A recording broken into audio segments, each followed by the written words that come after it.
Hello everyone, welcome back to my channel. So in today's video I am bringing you a review and swatches of the new ABH Norvina Volume 3 palette. This is the one that definitely caught my eye. The first one was more of purple and pink tones, which was really pretty. I was anxious to get that one. And then there was the second one, which was like more of a blue palette, and this one's a little bit more on the wearable side. So I went ahead and decided to go with the Volume 3.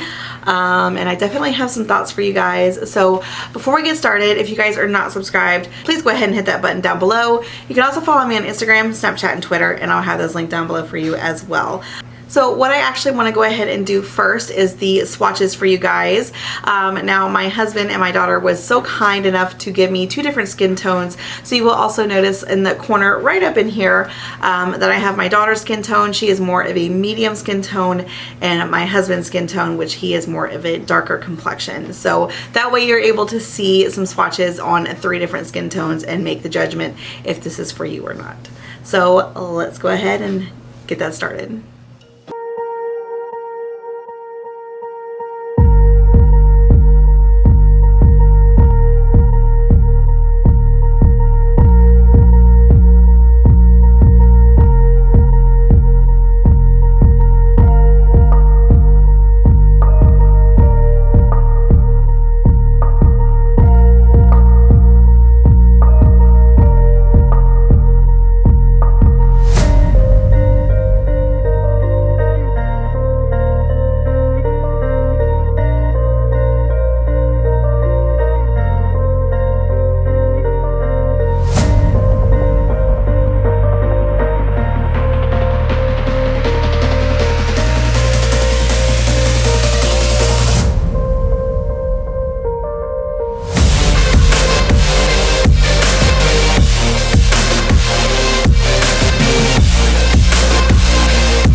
Okay, so there are all your swatches, such beautiful shades. So let's go into the packaging first. First of all, I love the bright orange. I love the gold butterflies. It is just so beautiful.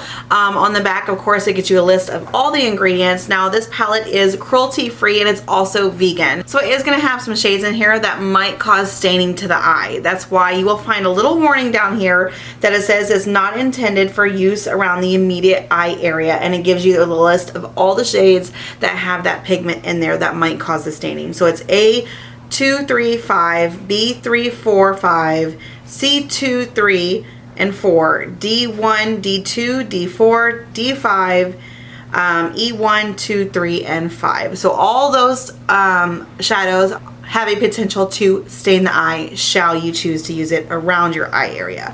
So now getting into the palette itself, I love the fact that she kept the front part orange with the gold butterflies. It is just so beautiful. The packaging draws me in completely. Now on the back it is just a black, which I kind of wish that it was orange all the way throughout versus the orange and black, but I mean, that's just minor. It's nothing that's gonna deal break this palette. Now you open this up and of course you get a huge full-size mirror. I mean, huge. This palette is so much bigger than I thought it was going to be. And of course, here are all of your beautiful shades. Now, the con to this packaging is it is so heavy. I tried to hold this and do my makeup and it just wasn't possible. It really started hurting my wrist.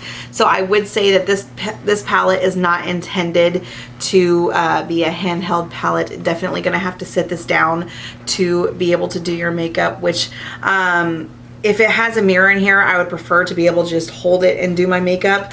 But because it is so heavy, that is not possible for me. So that is a little bit of a con.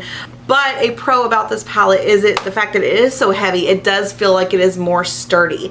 It definitely has a good plastic to it. It feels nice and sturdy. It feels very luxurious, and I really enjoy that. Now, this new thing that she has about not naming shadows and giving them like rows and letters, I actually kind of dig that because sometimes I just cannot pronounce certain names that palettes come out with, and you know, it's a minor thing. It could be a little intimidating to try and say the names during a tutorial. So it is a little bit easier to say, you know, we're going to use B2, B3, C5. That is a little bit easier when it comes to doing a tutorial. So I actually do like that thought. Now, just looking at the shades in the palette, when my first initial thought is, oh my gosh, this palette is so wearable. It's like just minor pops of color. But now that I actually have it in person, it is a lot more colorful than I thought it was, which is not a bad thing because you can actually still create really beautiful looks with this. But this is so versatile because it has the nice brown shades in here and kind of like a maroon shade. You really can go every day with this palette, or you can go like with pops of color. This can create such versatile looks that I think this palette is probably one of the best for most people out there. Maybe people who are just getting into color or who have been a little bit intimidated. This is actually a really good palette to start with because it's not too overpowering. But just a couple things with some of the shades. The lid shades, oh, beautiful, like butter. I put this lid shade on. This one is actually B1. It's on my lid, and this is with a dry brush. Like, I did not have to wet it at all, and the pigment is insane. It's so gorgeous. So all of the shimmers are just top notch. The mattes, they feel really, really soft. You know, some mattes, when you rub your finger across it, have got that really buttery texture to it. That's not really what these feel like. These actually feel more of like a soft texture, more of like air, if that makes any sense. Like when you touch like a fluffy bunny and it's just really, really soft and fluffy. That's kind of what this feels like, if I'm making any sense. So it doesn't have like that really buttery feeling. It's more of just really, really light soft. Like a light softness. It's just, it's so nice to touch. Now the shade B4, if you are looking directly at this B4, I can see it on camera now, but in person, it actually looked a little bit more purple. So I thought I was gonna go with the purple shade when I put that in my crease. Obviously not today, I'm talking about a different time. Now with the shade B4, when I had first started to test this palette out, that was one of the second shades I went in with, and I thought I was gonna get a purple shade. Now looking on camera, I can see the pink shining through, but looking at it directly here in person, I do see that more purple tint. So that's why I thought it was gonna be, but it really wasn't. It was definitely more on the pink side. So that did not go very well with the look I was trying to create. So I actually ended up having to wipe it off and start over. It's still a beautiful shade. It still blended very, very well, but it definitely just was a little bit different than I thought it was going to be from looking at it in the pan. Same thing with B5. B5 is this one right here. It looks kind of like a light tan color, but it's really not. It's really more of like a orange tan color, if that makes any sense. So it's not exactly what I thought it was going to be. So I would just say when you go to purchase this palette, I would definitely pay attention to the colors that you're going to use. Maybe swatch them first, because some of them you might think it's one shade, but it really turns out to be another. Once again, it's not really a deal breaker for me, but I've actually never had this issue with the ABH shadows before. But while creating looks, if I'm wanting to use a shade, I definitely have to swatch it to make sure it's the correct shade that I think it's going to be. So that's kind of a bummer, but I still think all the shades in here are absolutely beautiful. They perform so well. They blend well, the pigmentation is there, everything about them is perfection. Just a little bit off when it comes to sight versus what the color actually is. But that could be a personal thing, that could be my eyes messing up. But other than those two shades, I really didn't have that issue. So that was just something to point out to you guys.